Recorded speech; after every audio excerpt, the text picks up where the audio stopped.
All right, so we are recording now. It is live. Yes, okay. Well, it's recorded, not live. That's right. The red light is on. Yes, that is true. Live. So, That's what I meant. So, for those of you guys who are listening, if anybody ever listens, because I never know if anybody's going to listen or not, but this idea behind this, there is no name for what we're doing yet. I have not thought of a name. I mean, pastors talking about a book on a podcast. That's a horrible name. But whatever we go with the name for this, you obviously found it. There you go. But the idea is that we've been doing this study through a book. Actually, remember, we have a video camera too. Every once in a while, we'll look I'm over not there. used to having that going on. So we have a book, been coming through some hard times. That's the name of this book by Jack Glazier. And we read this book as a group of pastors. There's several of us. Not everybody. Oh, my mic is falling. Not everybody who did it with us is here because they didn't read the book. So everybody who read the book is here. So we're the winners. Did they really do it? Well, they sat through the conversations with us. Okay. Yeah. Some of them. But the idea is that we have this group of pastors. We get together early Friday mornings, Right. and we talk about different books, talk about race relations, talk about what it means for us to pastor in the community.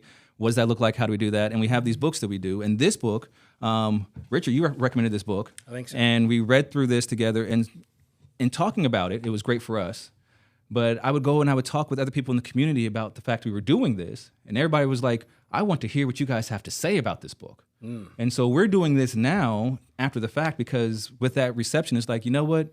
There is utility for that. There is a need for people to hear how do pastors talk about race relations, specifically here in Hopkinsville, and in a loving, Christ-centered way. Right. And so that's kind of what this idea is behind all this. I'm Kamar Rashay. I am a pastor here in Hopkinsville. I've been pastoring in one church or another for more than 4 years now in Hopkinsville. I'm in my third church now. Yeah, third church here in Nice. Hoptown. But that's who I am. And then which one of you guys is going to go first? I think I drew that straw. All right. So my name is Brandon Boone, and I'm also a pastor here in Hoptown. I have the privilege of serving alongside Kamar. at Privilege Edgewood. or curse, depending on how you look at it, I guess. I don't know. Sure. Yeah. Depends on the day. Yes. And I'm friends with this guy who's There going to you go. introduce himself next. And so my name is Richard Dixon. I am a pastor here at Restoration House in Hopkinsville, Kentucky. I've only been in Hopkinsville for 2 years. Me and my wife, we've been here after we left a church in Clarksville, Tennessee that we had been at for 12 years so that we can become lead pastors here in Hopkinsville. Yeah. So that's us, and that's the book. And so pretty much we're going to just try and replicate more or less what we would do Friday mornings, minus all the, hopefully most of the insanity. And the other guys. And the other guys and all the distractions. But kind of how we do this is just, okay, who has something to say about the preface? Well, I'll kick it off. The preface is not very big, obviously, but one of the things that kind of just jumped out to me at reading it a second time is just that I forget that the guy who wrote this, Jack Glazier, he's an anthropologist, and I love his little way of explaining what he does. He wants to illuminate the lives of others. And he goes in this preface, and it's really to illuminate the life of one person that he knew growing up. And what's cool about it is that just led him down all these little cool rabbit trails that led into a wealth of information and history right here in Hopkinsville that I don't even know that he was really looking for that to happen when he set out to go on this journey. Yeah. Yeah, and it looks like you have a similar part underlined, that last sentence on the aim of this book, however, is to illuminate the lives of others, not to trade on reflexivity, personal discovery, or other self-absorbed conceits of the postmodern world. Like, that really got me, because as I was reading through it again, I'm like, man, like, trade on reflexivity? Yeah. So much. We talk about stuff we deal with as pastors in churches, and how much of it is, okay, I'm just going to sit back and watch you guys trade blows, I guess, because nobody's going to think this through. Nobody's going to be loving or Christ-like. This is just 100%, you hurt me, I hurt you back.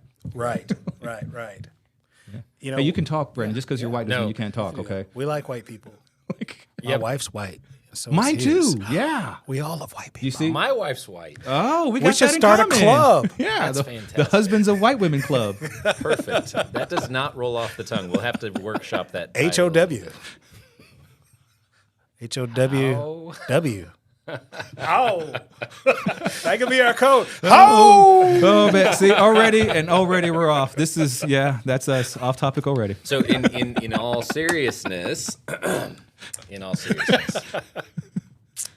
I probably won't talk as much because if we're trying to replicate Friday morning, That's true. Yeah. You don't talk that much. I don't talk that much. But every time you did, it was awesome. Way to put the pressure on me. I mean, well, that's Yeah. true. Like you, Still waters run deep. yeah. So I will say this though, that last line. I mean, everybody's got it highlighted. I don't mark up books, so mine's not highlighted. But nonetheless, that last statement, the self-absorbed conceits of the postmodern world, and that's not what we're here to talk about. But I just think anything that is going to bridge gaps that have come through historical, be it race relations, be it economic interactions between classes, whatever, anything that's going to get beyond that reflexivity you were talking about is going to require a denial of that self-absorbed conceit. And so there's the way he said that, and we live in a world where that expressive individualism has taken over to the point where essentially we can all just be alone in our corner, and that seems to be the modern ideal. Right. Yeah. And the gospel is telling us, no, no, no, no. You've got to come together. You've got to have some intentionality. You've got to be willing to repent, humble yourself, you know, and those things are so countercultural. And so I feel like it's an opportunity for the church on this topic in particular, in Hopkinsville, Kentucky, but beyond. It's an opportunity for the church to really lead out. That's good. You know? Well, when I think about too, like, so the way our group that we got together started out, I remember we rewind before it even started. Richard, you reaching out to me like, "Hey, we got to do something. We got to get these churches together, Kamar." It's like, "Oh, because we're two black pastors in Hopkinsville, we got to solve all these problems, huh?" Yep. Put all the That's what we pressure on do. the black guys. But that was the initial intention was like, but no, we need to intentionally form a collection with pastors of different ethnicities, different denominations, and just hang out and get to know one another, so that we can maybe do life together. Right. And so our group, like, I know sometimes it gets tedious because some of the people in the group were like, "Can we do a book that's not about race?" It's true. That is It's true. And it's like, okay, And we have. Hold on. the Let's one we're doing defend right this. now. true. That I That's brought true. the book. The emotionally healthy church. That's where we're Yes. about to begin. I think that's fantastic. I mean, so, and we do ones that aren't always about, but at the foundation, it's like, yes, but why we're here is because of, That's it's right. not just because we love Jesus, even though we do. It's not just because we want to have a fellowship of pastors, because we do, Mm-hmm. but we also specifically want a group of pastors who are friends and brothers in Christ of different ethnicities. Right. Because we can see this is a problem. Like you said, the church should be leading, and Yeah. it hasn't been. And that's good. part of the problem. That's good. You know, one of the things that really hit me about this book, and I know we'll get into it, but at least for me, I had to look at it in a lot of different lenses. I mean, I'm trying to look at it from the anthropologist perspective, and he comes from it. You know, he's not from this community, so he's got close enough to it to see it, but he's not staying here. Yeah. Right. And then there's the perspective of the pastor, and I see it. What is the redemptive potential of everything that we're going to look at? And that's the hope. That's Jesus is the hope for all of this stuff that we talk about. But then there's that reality that we live here. Yeah. And I think that's one of the things that really hit me, because there's some stuff in there that's a little hard. And what makes it hard is not that it's our history, but there's so many in our community that don't know our history. So it's almost, I don't know if you guys are familiar with, I know you probably are, but Frederick Douglass. In his I've heard of him. Yeah, he exists. you He's a heard real that guy person. with the big fro that he combed backwards. So he said this in his autobiography. He envied the ignorance of other slaves. Yeah. Because he was educated, but there was nothing he could do with that information. It was he could only go so far, and he loved the ignorance of the other slaves. And so what was interesting is I'm going through this, like I'm learning. My wife is going through this with me, and it's like we're learning about neighborhoods and names of people that are still here. Yeah. And like everybody's walking around like they don't know this, and they don't. And it's like that bothers me as on a human level. And then I have to put all of that in perspective of, you know, okay, from the anthropological level and then as the pastoral level, and put all that together. It's like really, really neat mental gymnastics to be able to look at our community through all these different lenses at the exact same time. Yeah, yeah. You reminded me of when you're talking about Douglas envying their ignorance. I'm more controversial in how I say things than Douglas. And I had an essay I wrote a while back that I was like, sometimes I wish I wasn't black so I could live in a post-racial fantasy world. Oh, because that's the idea is that Douglas was talking about, and like you're saying, you're seeing there are people who walk through here in Hopkinsville, and it's like they see none of this. Right. And there were other people who we encounter in Hopkinsville, like the people I was saying I was at their house last night, the couple I was with, and they were talking about how they can't not see it. Right. Despite the fact that they are not black themselves, but because of how they've lived their lives and interacting with the community, they're like, we can't not see it. Well, Right. and that's the key is yeah. they're engaged Yeah. in the community. They have made a choice Yeah. that's forced them to know. Yeah. Where it's very possible to kind of skate over the surface of a community and never dig down into that level. And let's be honest, or at least I will be if you guys won't be. Honesty. What you talking about, Willis? It's so much easier. It's so much easier to not read this book. Yes. You know, and I know we'll get to it when we get farther in, but it's like where the church that Kamar and I serve is located Yeah. has a potential resonance with things that are taking place in this book. W- and w- I can't pull into the church now without thinking about that part of the book. Yeah. Right. Yeah, which we'll get to there It later on. complicates But things. in my sermon in a couple of weeks, I was telling people I plan on probably mentioning that. So this year Father's Day is not Black Father's Day like last year. It was a great day. but it's the day close. before. It's close. It's the day before Juneteenth this year, and I'm actually thinking about I'm going to be bringing that out in my Father's Day because I'm doing Daniel chapter 9, which is all about personal and national repentance. Wow. And the next day is Juneteenth. Wow. And I said, Brandon, how much should I say about this? And Brandon's like, I'm gonna be out of town. I don't care. That's literally how he responds. Wow. That was not all I said, just so we're clear. Man, I bet you guys have fun. Oh man, I have no restraint. It really worries me. Who's driving this bus anyways? And so what might also be helpful for anybody that might see this later down the road is that our congregations are in the same town and they're different and yet similar in a lot of different ways. Yeah. Edgewood is a Southern Baptist church. Restoration House is a non-denominational church. But I would probably say that our demographics are really similar. Yeah, not just that, our theology.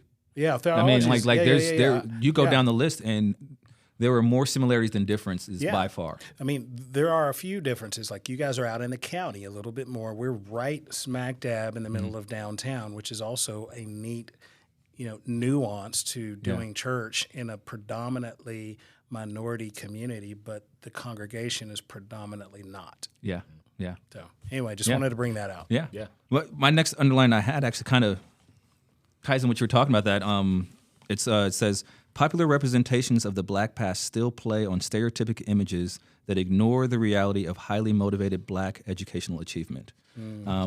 And I think that's really sad but true about this idea of stereotypes. I think about like some of the conversation we were having yesterday, even when not going into details, but just realizing that there are so many landmines within a culture. And one of the things we were talking about is the frustration for white individuals who want to do better, but they could step on a landmine Yeah. because of these stereotypes that still That's right. persist. Well, and So without then- going but into then- particular, saying did step on a landmine. How about that? Yeah. Right. Well, I mean, and that's and then what do you do? Because like How- you're how like do you navigate that? Exactly. Because like and essentially it's almost like our conversation we're having was, okay, I'm on the mine. I haven't stepped off yet, Kamar. What do we do? And my response is, I guess we're losing that leg.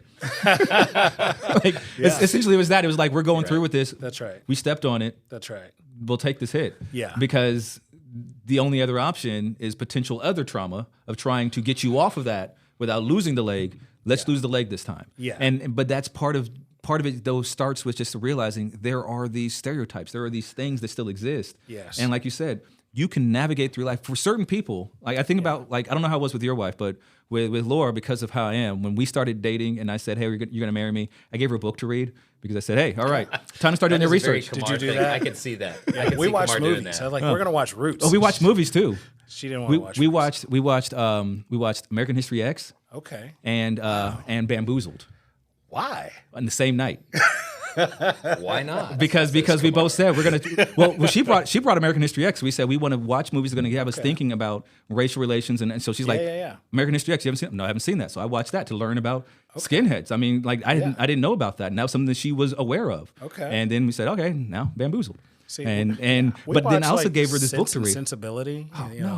No, I wanted to get her That ready. was what she wanted me to watch. You were trying to appreciate her cultural background. I wanted her to get Victorian ready. 1800s, whiteness. I had to embrace it. I wanted her to understand you're signing up for a life of mess. I mean, and so the book that I had to read, have I told you what book it was? No. So I'm not going to say the title of it because I don't use that word, but it's the N word. Which is on the page, which I underlined. And And then just really quick, I mean, this guy Jack Glazer, Yeah. he's talking about his ethnicity and he's growing up, Mm-hmm. and what's really interesting about his perspective on this is that there are some hoops that the white folks that weren't initially accepted Mm-hmm. into our culture. And he said this word. He said we were on our way to becoming white, Mm-hmm. and so he was, I guess, Jewish from background, and they were called certain names. And Clorox N words. yes, I wrote that. I'm like, ooh, I don't think we Yeah. can say that. That's a bad word. That is. But I wanted her to read that book to start to learn this is your life. If you're going to be married to me, this is going to be your life. Because it was a good couple of years all the way up to us getting, because we were engaged for 4 years of just that process of her learning. There's a whole lot of things I don't know. But seeing you're in California, so California's you a lot got more it easy over there. No. Orange County has a huge, substantial racist organization. Like Klan is huge there. Skinheads are huge there. Do you remember when there was that march that happened with the Klan outside Disneyland? Yes, Yeah, that was there. We live That's next door right. to Disneyland. Wow. I grew up in Idaho. I don't remember any of this. Oh, it's not like the Klan's headquarters is in Idaho. Oh, wait, it is. Actually, but it started next to where I live. Yeah, yeah. Boom. And down the road from here, Boom. there's another headquarters for 'em. Dawson Springs. So, but that's that idea of there's these stereotypes, these landmines, these things that exist, and if you're not careful, you're just perpetuating. You're stepping on them. You're getting blown up by them. And I don't know if you know about this. Go Or ahead. you get too scared and you just withdraw. Yeah. And you don't want that That's right. either. Yeah. And so we're going right into the thick of it and just talking about really hard things. We mentioned on Sunday as we closed out our series about, it was only 50 years ago that I could marry my wife. Yeah. I mean, there was laws that said you can't do this, and then there was a Supreme Court decision that said you can do it. Yeah. I mean, but you think about the mindsets are still alive and existed, and we're well aware of all of that kind of thinking right here today in Yeah. our congregations. This is living memory. Yes. Yes. This is not written memory. This is living memory. That's Yeah. right. It's not 150 years ago. Which is why, so like when I remember when we got in, I don't know if there was any issues with your family when you said, "Hey, I'm marrying her." Like my family, there were some issues, and my wife and I remember us working through that with my grandmother. G-Mama loves my wife. I mean, like one of the ways in our family you know that you've arrived is by how much money you get for your birthday or Christmas. And so I remember the first time, and I'm sorry, Laura and Dad, calling you guys both out right now, but I remember the first year when Laura got more money than Dad. Wow. And she was like, "Oh, I made it now. She's arrived. Oh man, he's been in the family longer than me, but I got more money." Like, and we're not talking tons. We're talking like difference between $20 and $30. Like it's not like a huge amount, but still, I made it. That's right. But I remember in the beginning where like there was this hurdle that I could sense in my grandmother, and it took me a while to realize, part of it had to do with just she felt like I was young, she dealing with her own things, but there also was that too of, I mean, she's white. That stigma. What's this going to be like? Does she even know how to? Or when she first came to the church I grew up in was a black church. Yeah. And when I moved away for college, I said, "Laura, you should be in this church because you don't have a church home. We're getting married. I can trust that you're going to be in good quality church there." Mind you, I was doing my own foolishness, but she was in a good church. Yeah. And it's black church. And I remember the things that she went through of having to earn the right, essentially, to be respected. And she is respected and loved in her own right, not because she's my wife, but because she's Laura. Yes. I mean, I think I even told you earlier today how she had her. No, I was talking to Mike about how she has her like honorary black card. Like on. people would tell like you're not actually white. You just got a skin condition. Like but I mean that was a process she went Yeah. through. She knows what it is to be a minority Yeah. because she was a white woman in a black church. Yeah. She's not white. She's just ashy. She got all those. She did. She did. But I mean, that's a. I'm certain she would appreciate that characterization too. She's like, Kamar, you're sleeping outside, and now you talked about how much money I got from G-Mama.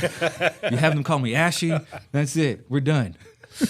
No, I think that stigma is a real thing because I think as we go through this book, and we're just in the very, very beginning, but there's a stigma that I felt in this community when we first moved here, my wife felt it. I'm pretty sure you did. I think we've talked about this before. But once you're in a community for so long, it just becomes normal. Yeah.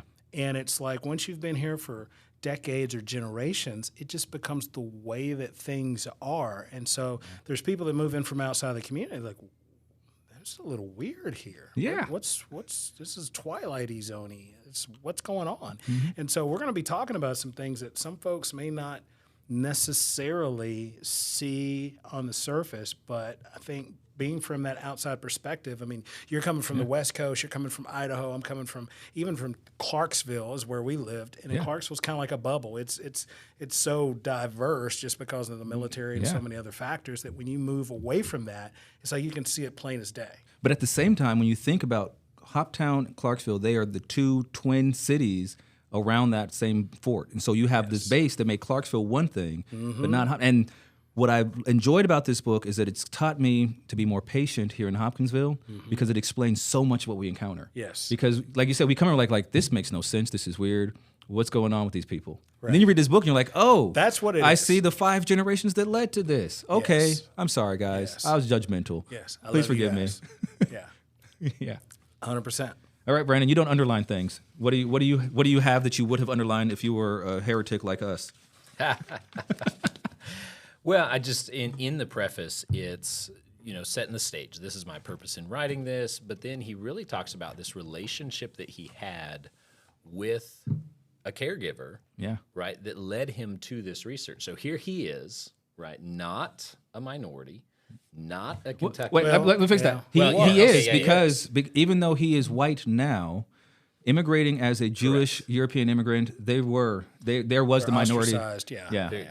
I guess I was saying not understanding the slavery context of Hopkinsville, not understanding that. So I misspoke. But here he is, and he devotes. I can't imagine the research that went into this book. Oh gosh. And what is it that made him want to do that? Well, okay, it's his profession.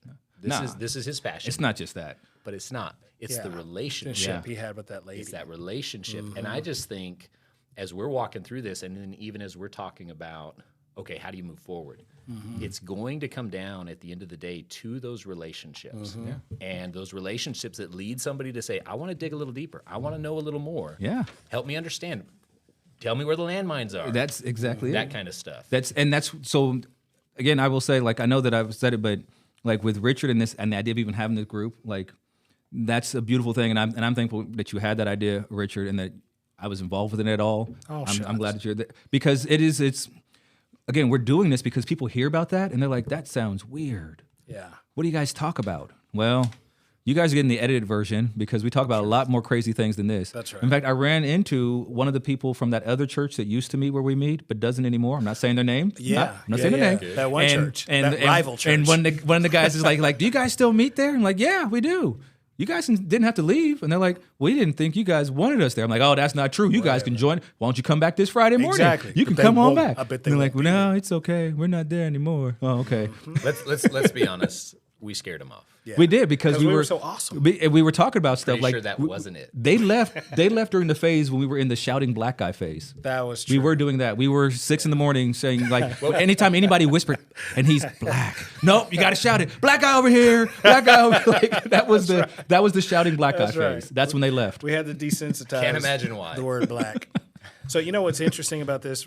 I just got like one or two more things on this preface. Is just that the Adela Bass, that's the lady that we're talking about. There was a gentleman in a meeting that we were in just a few minutes ago. I sat right beside his last name was Bass. That's right. And I'm wondering, there are people that have the same names throughout this book that still their people are still alive in the city, and they're both African American and Caucasian. Yeah. And it's just so interesting to bring it all the way back 150 years to be able to look at how all that came to be, what probably could have happened. And then you've got these two people that share the same name and how they're completely separate lives. Yeah. You know they're not going to each other's family reunions. Right. And then this last little thing that I saw, this guy right before the next to the last paragraph, he's talking to Jack Glazier. He said, more than 40 years after the momentous changes of the 1960s, a local white official confided to me on condition of anonymity that with embarrassment that in Hopkinsville, and again, this is several years ago. This is about 15 years ago, something like that. He said that in Hopkinsville, every decision made by city government is in one way or another about race. So I was in a couple's house last night, and I shared that quote with them. And again, this is that couple. They're white couple, awesome couple, and they are involved with black individuals in the community. They have been for decades. I said that, and immediately the husband was like, "Well, economic, this and that, and this and that," and the wife was like, "No, I see that." Because this, and this, and this, and this, and this. And I thought that was just an amazing moment already because that's a polarizing statement. Yes. But it's polarizing for people who look like you. People who look like us, we're like, yeah. We already knew that. Tell me something I don't know, Jack. Why'd I buy this book? I love it. I could have wrote it. Right? Yeah. But I mean, but that's one of those things where like, so Brandon, like, does that surprise you or does that sadden you? Because like, for me, I can't remember a time where I wasn't essentially taught and also through experience learn to see life that way. I mean, that is a survival thing. And I know there are people out there who love me, who might comment on this like, Kamar, I'm sorry you see it that way. I wish that Christ would liberate you from that. Yeah. This is not about Christ liberating me. And there's African Americans who would say the same exact Yeah, exactly. Yeah, I didn't say colored. Like there are people That's like true. who will say that. And I mean, I know one guy from back where I grew up, black church I grew up in, and he that despises, imaginary black friend you have? No, he's That you always talk about? This is a different black guy. He's also real, but he's big on this idea of not liking the idea of African American at all. Of I'm just American, and I mean, the stuff he says is like, man, Like Morgan Freeman. a little bit worse than him sometimes. Wow. But he's also somebody I know is educated, positive. So people can disagree with me on this one. But for me, this statement, I'm like, yeah. But like, I'm curious, like for Brandon, for you, like, how do you feel the statement like that? So I think because I come from outside, you talked about that. You come from outside and things look different. You grow up here and it's just the way it is. Yeah. And so for me coming from outside, I see it. And so you didn't have to convince me about it. But I think that's that outsider perspective as well.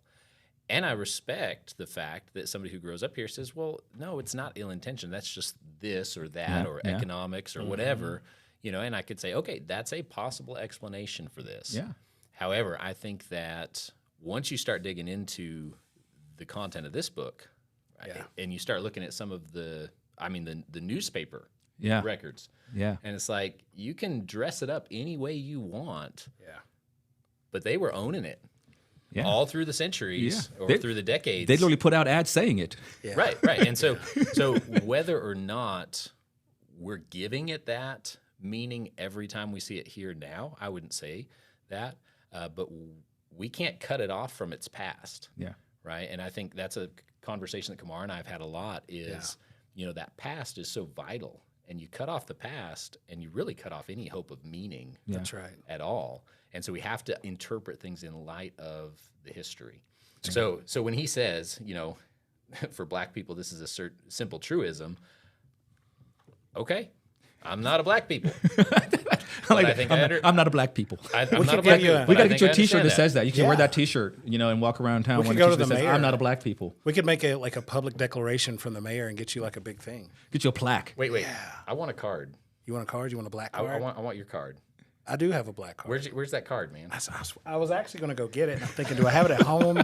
I should never leave home without it, is what they tell you. Yeah, right. I don't want your card, but I do think that it's not just a black or white issue. Yeah. It's not. It's bigger than that. It is. It is bigger than that. And until it gets bigger than that, it's going to be really difficult to have these kind of meeting in the middle conversations. That's right. Yeah, like I don't recall. I don't think he talks about it. How the Trail of Tears came through here. I don't think that's in this book. No, we need to bring that up at some point. That's another thing too, because like our other friend he's not here right now, who is member of the Cherokee Nation. Yeah. I mean, and that's a relevant thing here too, is that they came through here. They came right outside the trail, the sign. You could see it outside this church. See? I mean, they literally walked and died down this road. And he told me that I guess the way it worked when they came through Hoptown is that they had to pay a toll every time they entered onto another property. That's right. So every time they crossed to another property here in Hoptown, they paid a toll. That's right. Like, that's what they did just passing through Hopkinsville. They robbed them blind, saying, "Oh, yes, they did. Next toll. Oh, you walked 20 feet. You're on the next property. That's toll." Right. They did. Oh my goodness. And not only that, they wouldn't even. There's a couple of chiefs that died on the way here they wouldn't even allow them to bury their own chiefs. It wasn't until much later that there were some property owners that said, okay, you can bury them over here, and that's the land that's over there, Yeah. which is the Welcome Center now. Yeah. But they didn't even want them to bury it. They didn't even have the dignity to allow them to bury their dead while they were keeping on walking. Yeah. And it was sad. So personally, I think, and we have the same heart here. We should never reduce this to a black-white conversation. Never. Because it isn't just that. But I think the reason why we talk about it in a black-white context because it's one of the most stark, clear, obvious, well-documented examples right. of it. That's right. There's not as much documentation for persecution, say, of Asian Americans. Right. There's not as much you can find when you talk about, how they treat Hispanic Americans. But there is, when it comes to black-white thing, it's And in the there is. Constitution. And there is, but not here in Hopkinsville, Kentucky. Yeah. I mean, in Hopkinsville, and we got to deal with the demographics that we have, Yeah. and the reality that those demographics are still basically the same for the last 150 years. Yeah, yeah. Well, and you guys have anything you want to add as we close out this one? Because again, we're just doing the preface and the introduction too. Anything from the introduction? Because the introduction is pretty dry, straightforward, just facts of this is Hop. So if you don't live in Hoptown, one, you should get the book and read it. It's a great book. But also two, introduction will give you information about this area that if you just live here, you already have it. Like living here will tell you these things. So I have nothing I underlined in that one myself because it really was like, One of the big things is it just talks about, pre-Civil War, that the numbers of slaves were nearly 50% of this county's population. Yeah. Usually when people talk about Kentucky, just the history of it is they don't think, well, Kentucky wasn't that big of a slave state. Well, it was in Christian County. Yeah. Yeah. And what it talks about throughout is that the slave population in Christian County mirrored lower South, Mississippi, Alabama, because this was and still is one of the biggest agricultural areas in our country. Yeah. And it was back then. It's still the same land. So it was still being used for tobacco and things like that. And of course, they didn't pay migrant workers to come here and do it. They had slaves. And so when you look at this, it says it exceeded some of the ratios of the old Confederacy. Meaning there were more slaves here in Christian County than not collectively, but then parts of Georgia had a lower per capita slave population than Christian County, Kentucky. that's exactly right. There's even differences countywide. Yeah. Like I'm North Christian, right? That's where I live, Yeah. and they had a different experience there Than in South. that time than South Christian did. And you look at it, and it's not racially based at that point. It's geographically based. Yeah. It's the contours of the land. It's the it availability. grew better down here Yeah. than it did up there. So up there, who needs slaves? We can't grow stuff that we need slaves for, so we won't. And it's like black patch tobacco. This is one of the only places in the world where you can grow black patch tobacco, which is like snuff that you put in your mouth. But there's certain areas from Clarksville all the way up, and this was like the booming mecca. Like 90% of all black patch tobacco was grown right here. Yeah. So, and it was back then. So they had to have a population to be able to. That's taxing labor when you talk about harvesting tobacco. Yeah. And Master wasn't getting out there doing it No. himself. Well, and it's interesting too. Again, talking about how it's more than a black-white issue because today we are still. I mean, we're the batter capital of the world because of all the processing of grain we do here. I guess more or less, but now it's migrant workers. Now it's Hispanic laborers who come in who do the work, but it still is a thing. You still have one class of citizens, or even not even citizens, doing a large portion of the farm labor, another class running the farm. And there's still a stigma because I would say there's a huge percentage of our population that probably thinks they're illegal immigrants that are here. And they're not. They've got government approval to be here as a migrant worker for a period of time. But I think the stigma of that is still relevant and still here in our population, in our community. Yeah. Go back home. Go back where you came from. It's like, this is home. Yeah. This. My kids were born here. Y'all wanted me. And I want to stay here. You asked me to come here. You wouldn't be the batter capital without me. Well, And I'm not out there doing tobacco, I'm not either. Hey, Don't want to. I'll read a book about tobacco. There you go. Yeah. But it's You looking for to see if you have a book about tobacco? I do. I've got got on it the Black right over Patch there. Wars. Yeah. somewhere. I'll read a book about it. That's about as much of tobacco as I'll do. I'll do that work. You know what? I might write a book report about the book that I read about I used it. to smoke Black and Miles. Does that count? close. Sorry. So close.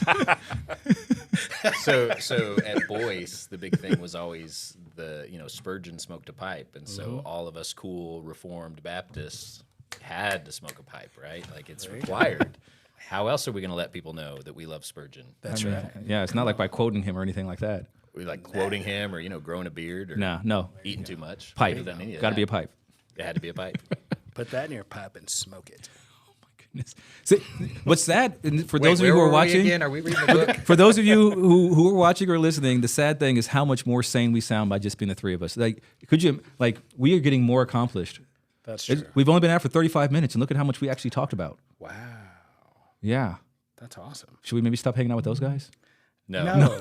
We need them. We need more fodder. I love it. I love it. So if they watch, see, they love you. We need more sermon examples, so we have to keep them around. Well, so in our next episode, the idea is that if you got the book, I think what would be awesome for you to do is get the book and read it, so you could like follow along with us.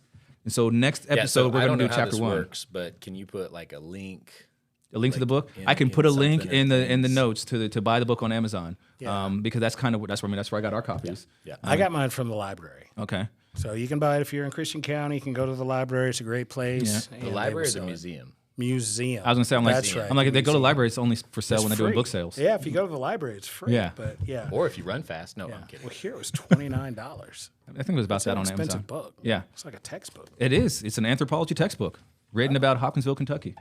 I've never read another book that goes this deep into this narrow of a space and narrow of a topic. Yeah. Not that it's a narrow topic or a narrow space. Hopkinsville's a big place. Christian County's a big place. Yeah. Right. Slavery, race relations, those are big topics, but True. But he drill really down real deep In Western Kentucky. Yeah. right here. Yeah. In And Hopkinsville. I again, with you guys, I would commend it to anybody. Yeah. Yeah. But especially people that are in this area. Yeah. 100%. Yeah. And big shout out to Jack Glazier. Thank you for writing this. Hopefully he is willing to get in touch with us before we're done. Yeah. And be involved. That'd be awesome. Especially because we didn't get permission to do about this. I think we're okay to do this without permission because we give him credit. We're giving him credit and we're talking about a book. Oh, good. Yeah. And we're not reading Exactly. entire chunks of it out. Exactly. That's true. But if we're not I feel okay, better now. Jack, please forgive us and don't sue us because we have no money. We're pastors. True. Very true. Just putting that out there too.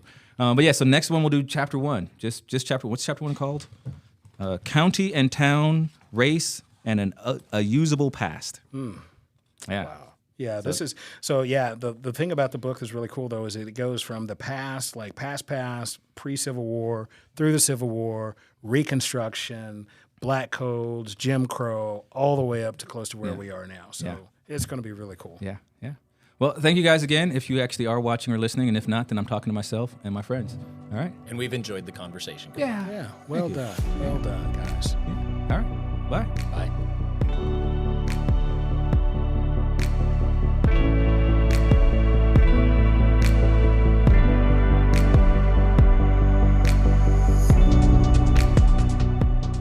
The views, thoughts, and opinions expressed in this podcast are the speaker's own and do not represent the views, thoughts, and opinions of any institution, organization, or corporation.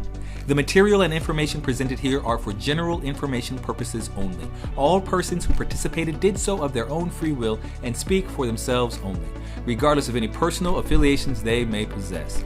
Been Pastoring Through Some Hard Times is a production of Salt.Light.Love Ministries, all rights reserved.